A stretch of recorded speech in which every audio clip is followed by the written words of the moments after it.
هل يقول راح اقول لكم شيء يضحككم. فاليوم حضرت نوع من انواع الجن، هذه اول مره احكيها، وكان مارد. قلت له ما تعدد لي الطوائف الاربعه، والله اقسم لكم بالله. قلت له ما تعدد لي الطوائف المذاهب العفو الاربعه. هم سمعان بالشافعي، هم سمعان بالمالكي، هم سمعان بالحنبلي، هم سمعان بالجعفري.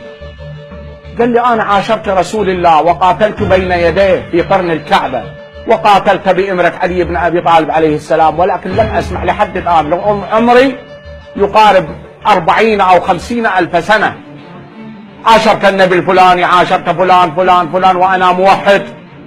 كنت مع ايوب، كنت مع الى ان وصل مع موسى، مع عيسى، مع ابراهيم، مع محمد، مع علي، وقاتلت بين يديه في تحت قرن الكعبه، ولكن لم اسمع بهذه الاسماء التي انت تسالني عنها.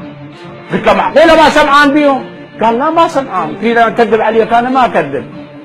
اما تقرا القران يا شيخي؟ قل لي. قلت له خير.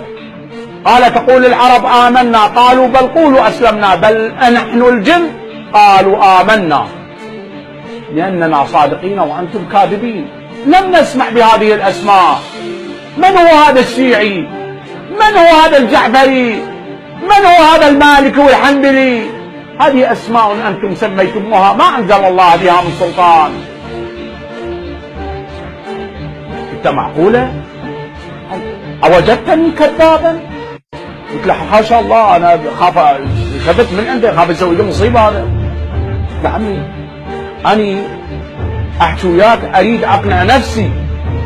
قال لا، لم تكن موجوده حتى في عصرنا هذا عند من يؤمن بالامام الحجه. يعني دير بالكم، الامام الحجه ما يقول انا شيعي او فلان شيعي.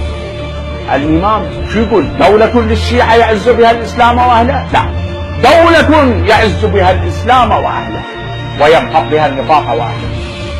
دولة الإسلام.